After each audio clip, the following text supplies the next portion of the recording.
OBC जैसे लोग वो जिन्ना संस्कृति को आगे बढ़ाने वाले लोग हैं।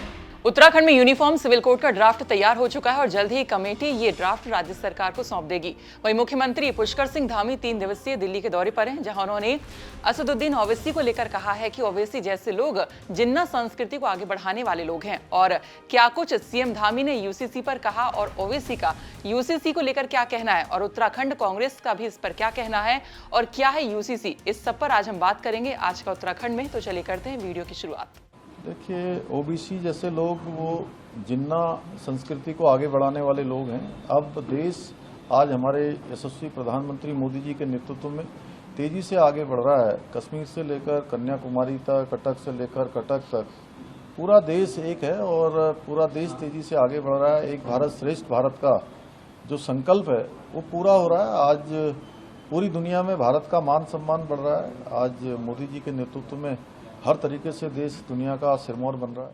यूसीसी पर ओवैसी का कहना है कि यूसीसी के नाम पर प्रधानमंत्री मोदी हिंदुत्व सिविल कोड लाना चाहती है। आपको बता दें कि उत्तराखंड के मुख्यमंत्री पुष्कर सिंह धामी अपने 3 दिवसीय दिल्ली के दौरे पर हैं, जहां उन्होंने कहा कि पूरे देश में समान नागरिक संहिता पर तेजी से चर्चा हो रही है। साथ ही कहा कि यूसीसी का प्रावधान संविधान के अनुच्छेद 44 में किया गया है। इसमें हम किसी की चली आ रही कार्यप्रणाली को नहीं बदलेंगे। ड्राफ्टिंग कमेटी ने देश भर के लोगों से बातचीत की है। यूसीसी कमेटी ने 2,35,000 लोगों से बातचीत की है, उनसे राय ली है।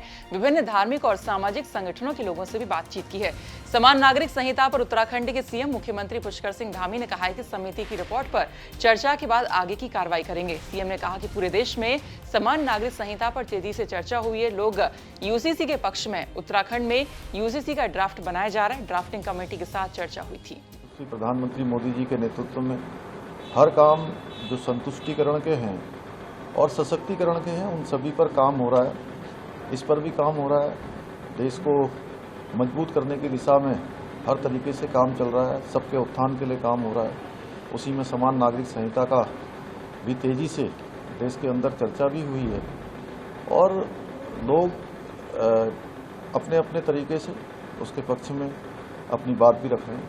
सर, क्या उत्तराखंड से भी कोई फीडबैक लिए जा रहे हैं इसको लेकर, चाहे कमेटी हो उनकी तरफ से या आप लोगों से, जिससे पूरे देश में यूसीसी लागू करने को लेकर मदद मिल सके? उत्तराखंड का तो ड्राफ्ट चूंकि बन रहा है, इसलिए उत्तराखंड के लोगों ने तो जो ड्राफ्ट बनाने वाली कमेटी है उसने सभी से सबके विचार ले लिए हैं और एक बड़ी संख्या 2,35,000 लोगों से बात की है, स्टेक होल्डर से बात करी है और विभिन्न संगठनों से भी बात की है, धार्मिक संगठनों से भी बात करी है, सामाजिक संगठनों से बात करी है, बुद्धिजीवी लोगों की भी राय ली है। सबकी राय आई है और वो कमेटी उसको कंपाइल कर रही है। वहीं इस पर पूर्व मुख्यमंत्री हरीश रावत ने क्या कुछ कहा। उन्होंने कहा कि जब हर राज्य ऐसे अलग अलग कानून लागू करेंगे तो यूनिफॉर्मिटी कहाँ है, ये केंद्र को लागू करना चाहिए। देखिए, अलग अलग राज्यों के यूसीसी का कोई सवाल ही नहीं, तो फिर कॉमन सिविल कोड कहाँ रह गया, यूनिफॉर्मिटी कहाँ रह गई जब अलग अलग राज्यों के होंगे। तो इसलिए केंद्र सरकार को बनाना है। हमारा संविधान, नेहरू जी ने ये सुझाव दिया आयरिश संविधान से उदाहरण लेकर के, और अंबेडकर जी ये सब लोग सहमत हुए। इसलिए हमारे संविधान में व्यवस्था है, कहा गया है कि सबको सहमत करवाया जाएगा। उस समय बहुत सारे और सवाल थे जिसमें हिंदू कोड बिल आदि को लेकर के बहुत सारे झगड़े थे। तो ये तय किया गया कि जब सर्वानुमति बना करके एक सबकी राय बनाई जाएगी, यूनिफॉर्म सिविल कोड लाया जाएगा। तो सवाल ये नहीं है कि आप यूनिफॉर्म मिटी लाइए तो सही। नॉर्थ ईस्ट के कई तरीके के कानून है, पारिवारिक कानून है, संपत्ति का कानून है, कई जगह महिलाएं समाज की प्रमुख हैं, शादी ब्याह के कानून, उत्तराधिकार के कानून, अलग अलग तरीके के कानून हैं। यहाँ तक कि मंदिर के प्रवेश के विषय में भी कानूनों में भिन्नता है। कई जगह महिलाओं को प्रवेश नहीं दिया जा रहा है, उनको भी कानून की सैंक्शन प्राप्त है। यहाँ तक कि राष्ट्रपति को प्रवेश नहीं दिया जाता है कुछ मंदिरों के अंदर, आदिवासी होने के नाते जो है दलितों का प्रवेश वर्जित है। तो ये सब सवाल है। हमारे जो माइनॉरिटीज़ हैं उनमें भी अलग अलग तरीके के कुछ उनकी प्रॉब्लम्स हो सकती हैं।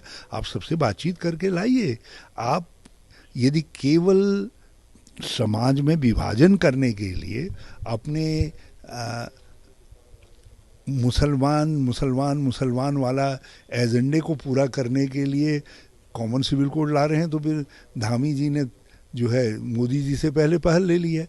और यदि समाधान के लिए कुछ पहल ला रहे हैं तो राष्ट्रीय स्तर पर आप बातचीत शुरू करिए लोगों से, और उसको चुनाव का मुद्दा क्यों बना रहे हो? यदि राजनीति का मुद्दा बनाओगे तो विवाद खड़े होंगे। इसका मतलब आप लाना नहीं चाहते हो, केवल राजनीति करना चाहते हो। अब यूनिफॉर्म सिविल कोड क्या है आपको बताते हैं। इसका अर्थ होता है भारत में रहने वाले हर नागरिक के लिए एक समान कानून, चाहे व्यक्ति किसी भी धर्म या जाति का ही क्यों ना हो। समान नागरिक संहिता में शादी, तलाक, जमीन, जायदाद के बंटवारे में सभी धर्मों के लिए एक कानून लागू होगा। ये एक पंथ निरपेक्ष कानून है जो सभी के लिए समान रूप से लागू होगा। तो अब देखना ये होगा कि जो कमेटी है ये ड्राफ्ट कब तक राज्य सरकार को सौंपती है और राज्य सरकार कब तक इसे लागू कर पाती है। फिलहाल आज का उत्तराखंड में इतना ही। बाकी खबरों के लिए आप देखते रहिए उत्तराखंड तक। नमस्कार।